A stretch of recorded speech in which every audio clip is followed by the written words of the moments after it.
There's one word that can completely disarm a narcissist. Carl Jung uncovered this psychological weapon over 80 years ago, and when used correctly, it instantly strips away their control. But here's the catch. Most people misuse it, and only make things worse. Stick with me, because not only will I reveal this powerful word, but I'll also walk you through 7 exact methods Jung said you must follow to make even the most manipulative narcissist back down. And if you stay until the end, I'll show you the one sentence that strikes fear into their deepest hidden insecurity. Carl Jung spent his life studying what he called the inflated ego. People who are so addicted to their false self-image, they completely lose touch with who they really are. In his groundbreaking book, The Relations Between the Ego and the Unconscious, Jung uncovered something shocking. Narcissists don't actually believe they're superior. Deep down, they're terrified that they're worthless. This revelation came to him during his clinical work with what he called grandiose personalities. Beneath their mask of confidence, he consistently saw the same thing, an unconscious terror of inadequacy. Jung explained that these people build elaborate psychological masks, not just to fool others, but to fool themselves, and most people, without knowing it, fall right into their trap. They argue. They try to correct the narcissist. They defend themselves.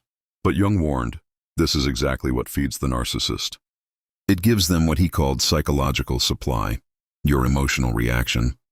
Jung compared narcissists to emotional vampires. They're not necessarily trying to win the argument. What they really want is to control the emotional atmosphere in the room. Every time you react, with anger, frustration, or hurt, you're reinforcing their sense of power. But there's one word that neutralizes their manipulation completely. It sounds passive. It sounds weak. But that's the deception.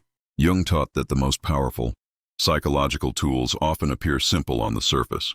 The word is interesting.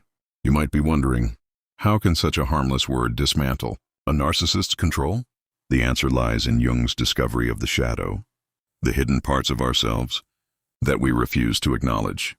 But for narcissists, Jung found the shadow isn't just repressed, it's massive. It contains all the vulnerability, fear, and self-doubt they've spent their lives avoiding. When a narcissist manipulates or attacks, what they're really doing is avoiding themselves. They crave your emotional reaction because it proves they're still in control. But when you respond with calm observation, with interesting, something terrifying happens to them. You're not reacting, you're watching, and Jung said that's the most dangerous position anyone can take when dealing with a narcissist, because now they're the one exposed. Here are the 7 ways to use interesting the right way, exactly as Carl Jung advised. Method 1, the clinical observer. When they gaslight, guilt trip, or lash out, you respond with a calm, interesting. But tone is everything. Jung emphasized that 93% of communication is nonverbal, so this isn't sarcasm. This isn't mockery. You're simply curious, like a scientist watching a pattern unfold. You adopt what Jung called scientific detachment, neutral facial expression, steady tone, relaxed body language. You're not emotionally engaged, you're analyzing. Method 2, the pattern identifier. Jung discovered that narcissists follow predictable, unconscious patterns. So when they repeat a manipulation tactic, you calmly say, interesting. You used this exact strategy last week when you wanted me to feel guilty. You're not accusing. You're simply pointing out a repeated behavior. Jung said this triggers deep discomfort because narcissists hate being predictable. They hate being seen. Method 3, the mirror technique. Narcissists love to project.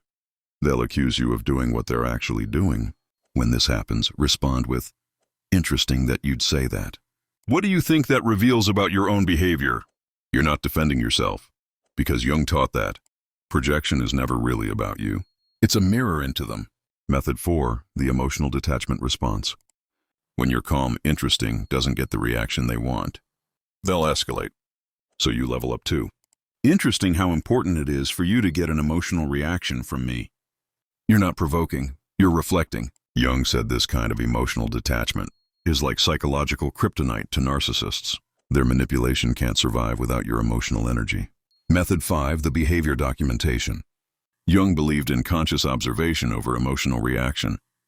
When the narcissist acts out, simply say, interesting behavior. I'm noting this for future reference. You're turning their drama into data. Now, they're no longer the director of the emotional theater. They're a subject in your field notes. And narcissists hate not being the star. Method 6, the motivational analysis. Jung taught that every behavior serves a deeper psychological purpose. So when they manipulate, say, "Interesting. What need are you trying to meet with this behavior?" You're not being mean. You're being curious. You're making them do something they avoid at all costs. Self-reflect. Method 7, the shadow confrontation. This is the final nuclear level method. When they try once again to bait or control you, respond. Interesting how much energy you spend avoiding who you really are. You're not insulting them. You're describing a psychological reality. Jung said narcissists construct their entire identity to avoid the truth of their authentic self.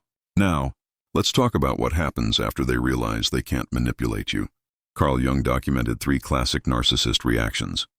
First is escalation. They get louder, more aggressive, more intense. Your response? Interesting how the intensity increases when manipulation fails. Second is victim playing. They'll accuse you of being cruel or emotionally distant. You respond. Interesting shift in strategy. Third is withdrawal. The silent treatment, disappearing, threatening to walk away. Your response? Interesting choice. According to Jung, narcissists don't actually want to hurt you. They want to control your emotional world. But once you stop giving them emotional energy, the game is over. Jung called this emotional vampirism, the unconscious feeding on others to fill their own inner emptiness. And here's the most shocking thing he discovered. Narcissists fear your indifference more than your anger. Anger means they still matter. Indifference means they don't exist. When you've mastered these 7 interesting responses, you're ready for the final phrase, the one that cuts to the very core of their hidden fear. I see who you really are. No drama, no yelling, just the truth. This phrase is powerful because it threatens to expose their deepest shame, their authentic, unhealed self. Jung said the narcissist's greatest fear is being seen, truly, clearly seen. He recommended 3 steps to maintain your boundaries after this confrontation. Step 1, the information diet. Stop sharing personal details. Narcissists weaponize everything. When they ask questions, simply respond. Interesting that you'd want to know that. Step 2, the gray rock method. Become boring, neutral, unreactive. Jung called this psychological camouflage. When you're no longer emotionally interesting, they lose interest entirely. Step 3, strategic withdrawal. Slowly reduce contact. Don't announce it, just fade. Jung warned that dramatic exits only fuel their need for control. Jung also found that those who get trapped by narcissists often carry what he called wounded self-worth. They unconsciously believe they deserve the abuse. But here's the breakthrough. As you keep practicing the interesting response, your self-perception shifts. You begin to feel worthy of peace, of respect, of healthy love. And that's the real victory. It's not about defeating the narcissist.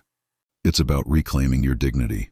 Jung called this psychological immunity, the ability to remain unaffected by manipulation, not just from narcissists, but from online trolls, moody coworkers, even passive-aggressive relatives. You develop what he called centered presence, an unshakable calm that protects you from emotional chaos. Modern research backs this up. Studies show that when people respond with curiosity rather than emotional reactivity, they report higher life satisfaction and lower stress. But Jung warned, there's a price to this freedom. You have to give up the high drama, the need to be understood by people who can't understand, the fantasy that you can fix the unfixable. You have to let go of emotional reactivity and choose peace over chaos. When you do, Jung said, you step into a different kind of life. Relationships based on mutual respect, not emotional dependency. Inner peace that isn't controlled by someone else's behavior. Love that doesn't cost you your self-worth. Freedom from the exhausting emotional roller coaster. Genuine self-expression, without fear of manipulation. These are the marks of psychological adulthood. As Jung called it, the ability to remain whole, no matter what happens outside of you. And when a narcissist finally realizes you're immune to their tactics, Jung described what happens as the collapse of the false dynamic. You'll see it in their face, a flicker of confusion, as if the script no longer makes sense. It's the moment they understand. They've lost control. And here's the most profound twist of all. Jung believed that the deepest compassion you can show a narcissist is not by enabling their behavior, but by refusing to participate in it.